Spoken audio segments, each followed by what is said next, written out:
Ponta de flecha sênior, alerta.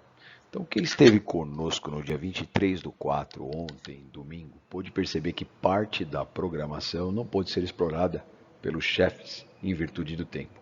Uma delas é a filtragem de água, que eu ia conversar com vocês. Ok? Então, estou gravando esse vídeo para que os monitores possam compartilhar com as patrulhas.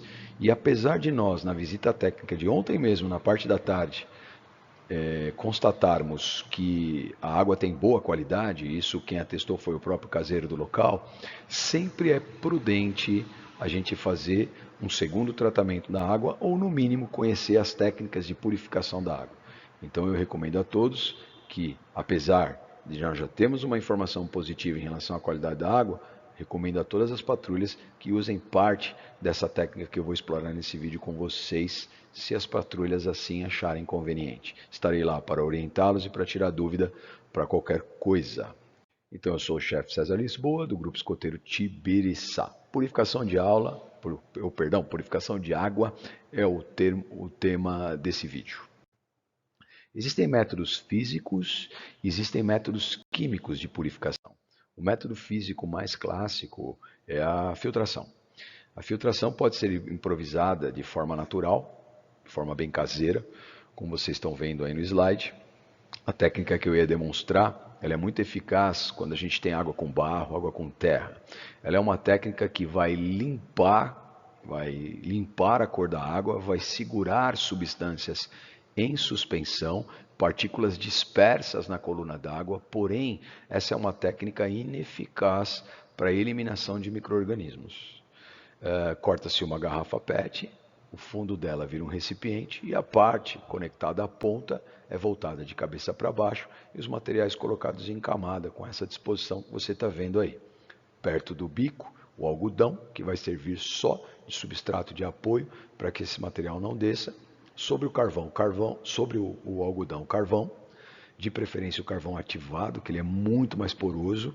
Então, qual que é o princípio de filtração promovida pelo carvão? Ele é extremamente poroso e a água ela vai circulando nesses poros e as substâncias em suspensão vão ficando presas nesses poros. Eu ia usar o carvão vegetal, que é esse carvão de churrasco clássico que a gente usa na nossa casa. Ele é menos poroso que o carvão ativado, mas ele também funciona. Obviamente, o carvão ativado é muito mais eficaz. Sobre o carvão, areia fina. Sobre a areia, uma areia mais grossas ou pequenas pedrinhas, né? Pequenas pedrinhas aí. O papel da areia e das pedras é reter substâncias em suspensão visíveis a olho nu. Então, no primeiro momento, quando se coleta uma água de uma represa, né, uma água de uma lagoa, você vai iniciar o tratamento, essa é a primeira coisa que você faz. Geralmente, ali a água acaba saindo limpa do ponto de vista visual. Então, o que você vai coletar, depois da passagem da água por essas camadas, é uma água incolor. Porém, não é uma água ascética e não é uma água preparada para consumo imediato. Depois que você aplicar a purificação, ou se você coleta a água da torneira, como vai ser o nosso caso no acampamento, é recomendado usar esse método aí, chamado SODIS. SODIS da abreviação do inglês Solar Water Disinfection.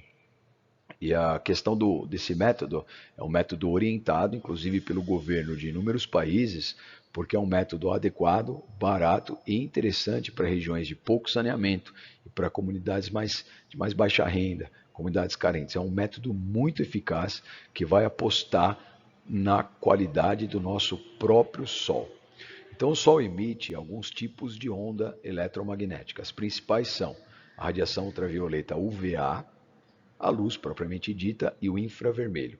A radiação ultravioleta, sobretudo a UVA, ela vai promover a asepsia da água, matando bactérias, vírus, protozoários, com exceção de alguns mais resistentes. Então já foi demonstrado que alguns protozoários que causam desarranjos intestinais, eles não são eliminados com essa técnica, portanto é preciso dar um outro passo, mas fungos e vermes podem ser eliminados, né? E o próprio calor da radiação infravermelha, que também parte do Sol, vai ajudar a esse aumento de temperatura para que a água fique numa condição inapropriada para a reprodução e sobrevivência desses micro-organismos patógenos. A técnica consiste em você encher uma garrafa PET, só que tem um detalhe. né? É recomendado encher uma garrafa PET transparente, porque a garrafa PET que não é transparente, de alguma forma, ela refrata ou modifica as propriedades da radiação ultravioleta antes dela impactar sobre a água. Então, sempre um recipiente transparente. Por que a garrafa PET é mais adequada? Porque se você inclinar da forma que você está vendo no telhado da casa, em qualquer superfície, não precisa ser telhado não, se você inclinar, a altura da coluna d'água fica pequena e dá para a radiação ultravioleta atingir toda a coluna dessa água. É muito comum colocar um papel reflexivo atrás, o alumínio, por exemplo, ou um pano escuro. O alumínio vai refletir essa radiação e vai fazer essa radiação passar 2 vezes, né, sobre a coluna d'água, e o papel do feltro ou do pano escuro é absorver o calor e manter aquele calor para fazer com que a condição fique cada vez mais inadequada em relação à temperatura para esses seres vivos. E uma dica preciosa é, antes de colocar a garrafa inclinada para tomar esse banho de 6 horas de sol, em dias nublado, é recomendado que fique 2 dias nessa posição aí. É recomendado encher 3/4 da garrafa, agitar bastante, abrindo, agita e vai abrindo, para que o oxigênio presente na água escape. A ideia desse escape de oxigênio é tornar o ambiente menos aeróbio possível, porque existe uma categoria de bactérias que são aeróbias. E se você tirar o oxigênio da água, esse ambiente fica ainda mais inapropriado para essas bactérias e você aumenta a eficácia do método. Então pensei, por que não, ao chegarmos no acampamento, que vai ser por volta depois do almoço, fico pensando, por que não a gente já aplicar esse método SODES na água coletada da própria torneira como ponto de partida? Essa água ela ficaria ali inclinada no telhado e as patrulhas elas poderiam fazer as suas atividades enquanto essa água toma um banho de 6 horas. Outra técnica que pouca gente acredita que funcione, porque tem medo de derreter o plástico, é você colocar uma garrafa PET na brasa. Essa garrafa PET, se ela estiver cheia de água, na ausência de ar, ela não irá derreter. Isso porque o ponto de fusão do plástico é mais alto que o ponto de ebulição da água. Isso quer dizer o quê? Que a água vai ferver ou vai atingir uma temperatura muito próxima da fervura dentro do recipiente. Também é uma técnica bem bacana em relação à asepsia, tá bom?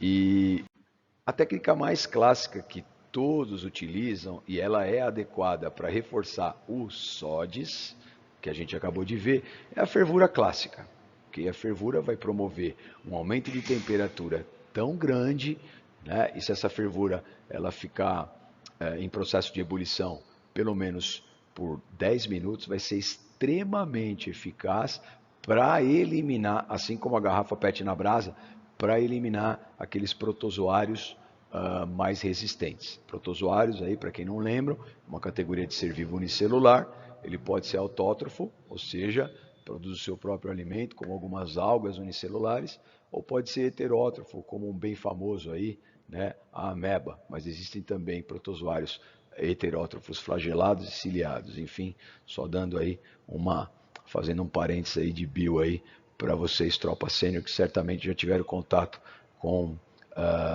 esse tipo de classificação de ser vivo. Então essas são as técnicas físicas que vão contribuir aí com o aumento da qualidade da água. Então o que eu sugiro é que as tropas transportem suas garrafas PET de 1,5 litro, 2. Detalhe, SODES é indicado garrafa PET até 2 litros. Mais que 2 litros acaba ficando uma quantidade muito grande de água, diminuindo a eficácia. Então, por que não ir consumindo essa água potável no caminho, chega lá com as garrafas PETs, já encher de água da torneira e já deixar essas garrafas antes do início da atividade em condição SODES. Fica aí para a gente pensar. Pelo menos essa água vai estar adequada para cozinhar. Métodos químicos. Os métodos químicos mais famosos e que não envolvem nada muito apurado, nada muito complexo, é o método iodo, né? Então essa tintura de iodo, o iodo tem um papel antisséptico, ele elimina micro-organismos, inclusive protozoários, aqueles protozoários resistentes.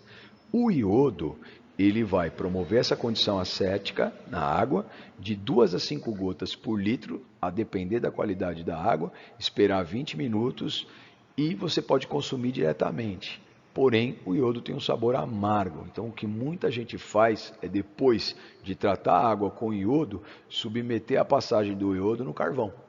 O carvão ativado, principalmente. Porque o que vai acontecer? O iodo vai ficar retido nesses poros do carvão e essa água, ela além de estar límpida, incolor, ela vai sair também inodora, ou seja, sem cheiro, e ela também vai sair insípida, sem gosto. E a técnica mais famosa aí é o método de cloro, usado aí nas piscinas, usado em caixa d'água, né? Usado no próprio tratamento da água que a gente recebe na torneira da nossa casa. Eu acredito que essa água da torneira ali presente no nosso acampamento vai ser uma água clorada. Mesmo assim, é possível comprar pastilhas de cloro, mais famosa é o Clorim. Andei procurando em algumas farmácias e achei, não consegui encontrar, para falar a verdade. Então é comum você encontrar essas pastilhas de cloro para compra no Mercado Livre ou na venda de internet nas diferentes farmácias. Mas presencial eu fui na do Carrefour, eu não encontrei, fui também na Drogaria São Paulo, também não encontrei, na Eurofarma também não encontrei, e a última que eu tentei ir foi na Drogasil, também não achei. Aí o que eles me informaram é que é um produto que é comumente vendido pelo site. Mas e se nós não comprarmos esse clorim? Existe uma opção? Sim, a água sanitária, o hipoclorito de sódio. Hipoclorito de sódio, se você pingar 2 gotas por litro, que é a água sanitária clássica, o hipoclorito de sódio você pode pegar inclusive nos postos de saúde. O hipoclorito de sódio vai fazer esse papel de asepsia, matando todos esses micro-organismos se a gente respeitar a concentração. E uma dica, né? Depois que a gente clorar a água, esperar um tempo para o cloro agir, vocês já ouviram falar que o cloro decanta, só esperar um pouco, ele vai subindo. Não é que o cloro vai subindo, na verdade, o cloro desempenha a sua ação de asepsia e o produto da relação do cloro com os eventuais micro-organismos mais a água presentes aí nessa água coletada, eles começam a se perder, tendo como produto aí o óxido de cloro. Então o que vai escapando da solução é o óxido de cloro. Por isso que a gente vê o branco sumindo, indo embora, ou até mesmo algumas gotículas. Então é interessante transferir, depois de tratar com a pastilha, tratar com o hipoclorito, esperar um tempinho, é interessante antes de consumir, você transferir algumas vezes de um recipiente para outro, para que esse cloro se perca na forma de óxido de cloro. E aí essa água, ela não vai ficar com um sabor de cloro, vai se tornar uma água insípida. Ok? Então essas orientações ficam por aqui, eu espero que isso sirva de dica para as patrulhas se organizarem, e se não forem se organizar dessa forma, que pelo menos fica de informação aí. Tá bom, galera? Fui até o nosso acampamento, estou muito ansioso para ele. Até mais, galera!